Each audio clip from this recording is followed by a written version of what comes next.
नमस्कार मित्रों। अभी हमने पीछे जाना था कि गायत्री मंत्र और यज्ञोपवीत का क्या संबंध है। क्या यज्ञोपवीत धारण करने वाले ही गायत्री मंत्र का जप करते हैं या सभी लोग कर सकते हैं।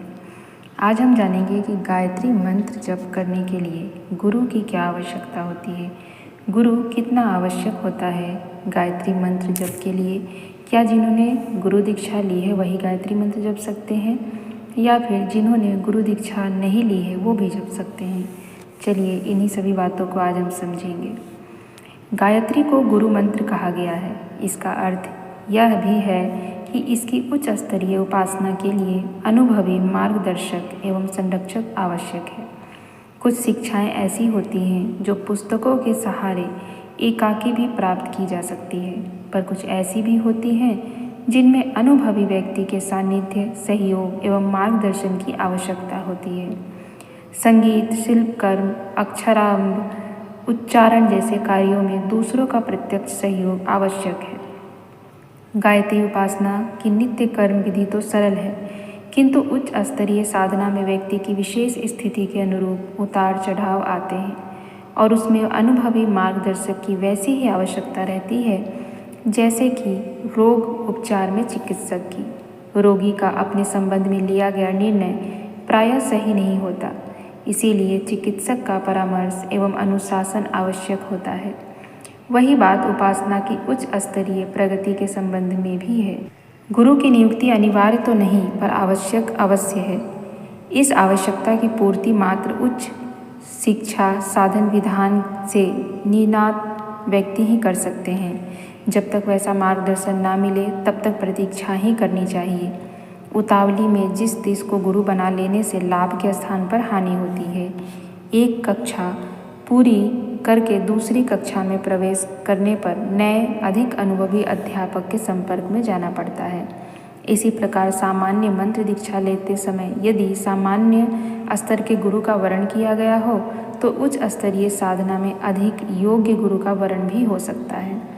एक व्यक्ति के कई गुरु हो सकते हैं। संगीत, व्यापार, शिल्प, शिक्षा आदि के लिए जिस प्रकार एक ही समय में कई गुरुओं की सहायता लेनी पड़ती है, उसी प्रकार एक व्यक्ति के कई गुरु भी हो सकते हैं। भगवान राम के वशिष्ठ और विश्वामित्र 2 गुरु थे। दत्तात्रेय के 24 गुरु थे।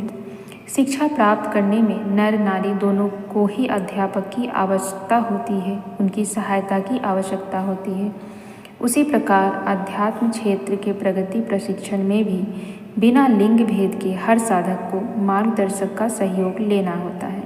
व्यवहार व्यवस्था में स्त्रियों का गुरु, पति, सास आदि भी हो सकते हैं, पर आत्मिक प्रगति में सहायता तो वही करेगा जो स्वयं उस विषय का निष्णांत पारंगत हो। ऐसा व्यक्ति पति आदि भी हो सकता है, बाहरी भी हो सकता है।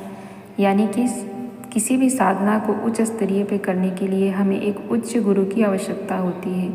इसीलिए गायत्री एक उच्च साधना है।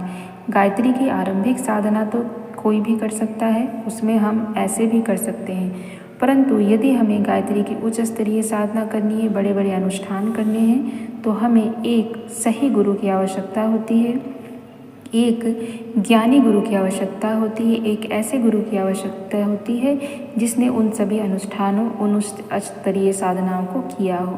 तो ऐसे गुरु का वर्ण करना होता है। तो गुरु कब, कैसे और कहाँ हमें किस प्रकार का चाहिए, ये सब कुछ आज हमने जाना कि कब कैसे हमें गुरु बनाना चाहिए, कब हम बिना गुरु के भी मंत्र जप कर सकते हैं और गुरु की आवश्यकता क्या होती है। इन सभी बातों को हमने बड़े विस्तार से समझा।